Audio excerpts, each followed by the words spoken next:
Welcome everyone to another episode of the Plastic Arts Podcast, the show where we break down the video game news of the week. My name is Fonze. I'm joined by my co-host, indie game dev extraordinaire, whose muscles are constantly wearing out his clothes, Gavin Jones.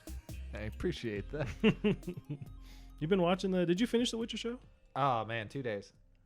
In 2 days? Nice. You know what? 3 days. I forgot. Yeah. Gotcha. So it took a whole, but I was on the last episode when I stopped on the second day, but blitz through it. You really dig it. Fuck, it was so good. Mm-hmm. I like it a lot. I'm going to play the games now. Like, it's weird. That's in the news, too, where it's like Steam has reported that there's been like a huge influx of people going back on there. It's like now the highest top it's game. ever been on Steam specifically. Yeah, even when it launched, too, right? Yeah. Yeah, that's nuts. Good for them. Yeah, that's a great. I wonder if this will, will influence any other, not developers, but like TV execs to go, hey, we should make deals with these, different games to actually like secure the rights to whatever. Hasn't it happened before? And like just nothing good has come of it. Like they got That's the Castlevania anime, the Mario Brothers cartoon. Yeah. Oh, that cartoon was dope. Bring that back. The Mario. But you like the Witcher show? I loved it. Although somebody did point out today, and I totally agree, like the dragon episode could have just been left out entirely. I haven't got there yet. I've been hearing, and what I experienced with like the first 3 episodes, the CG could be better, and maybe they'll get a higher budget next. It's pretty fucking good. So this isn't a like CG you saw thing. the CG the CG in that episode was subpar, but the CG in episode 3 was fucking redonk. Well, there's that like weird that scene where he pounds on the floor and I then like all that. the shit. Yep, like, I like that. Oh, I guess that monster he's fighting actually wasn't done that bad. I've just heard various things about the CG, and I wonder you mentioned that dragon, if that was the issue you had with that episode. That wasn't the stuff. issue. The issue for me is that it felt like an episode of either like Xena, Warrior Princess, Sure. Or like, Young Hercules with Kevin Sorbo. Yeah. But it felt. These are all awesome shows you're referencing. They are awesome What's the problem? shows.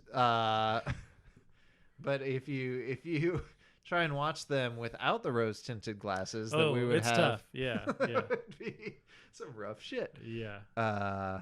Is it you think of maybe too many like Monster of the Week kind of stuff they're including in there, or no. Okay. It was just an off episode, but the Gotcha. rest are all fantastic. Gotcha. Yeah, I'm just like 3 episodes in, and the way I know the big influence is the books. That was what they were talking about going in.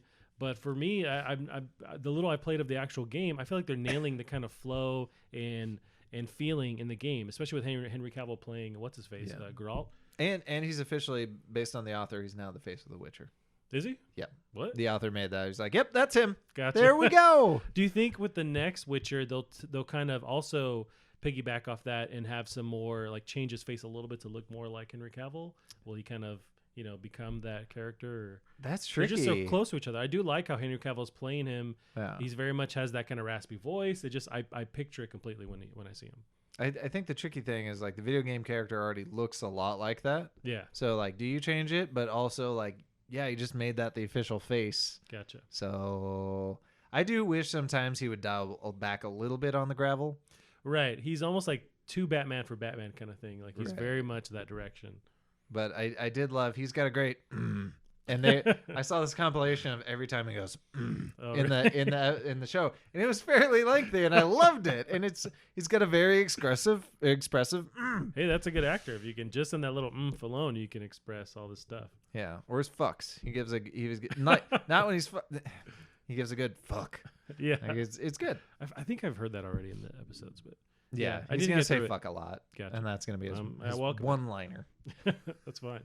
Yeah, I like how they're building the world, and I don't really think you need to know a lot about the series like beforehand. I know that I was reading some of the criticism is like they kind of reference stuff that you don't know, which is I didn't really get that vibe. I feel like it was fine. I know that the way they're building certain characters up, just from the little I played of the Witcher 3, I could tell, oh, that's this character. Oh, they're going to turn into this, or this is this character. They're going to eventually be here. I knew that going in, but it didn't mean I needed to know that. It was fine just for watching. me, it's just figure shit out. Right. Like some people are like, what's the law of surprise? It's like, could you not figure it out based on context clues? I don't remember that. The law of surprise. You may not have seen it yet, but there's this thing in this universe called the law of surprise. And yeah, like people are coming into work like, what is it? It's like, is it like Chaos 3 where keep it's like watching. There's that other, it's maybe another term, but it's like when something, is it Murphy's Law? When something can go wrong, it will go wrong. Is it like that at all? No, it's like you'll see. Okay, gotcha. I'm not gonna.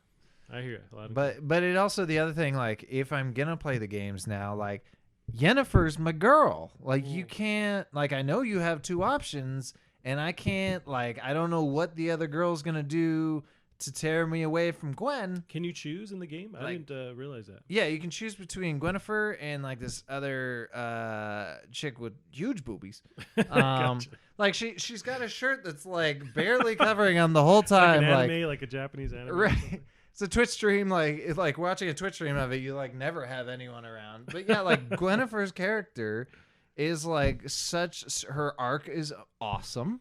I like how she's starting out. Like, it's really cool to see what she has to go through, and then how I think the episode I'm at, she's finally like has her powers and stuff, and she's just like a badass. Yeah, I think because you're only 3 episodes in, Yeah. you don't realize there's sort of and you're not gonna you're gonna start getting an inkling of it towards the end, and then you're gonna finally realize what happened. But there's like a weird kind of twist going on with the whole season.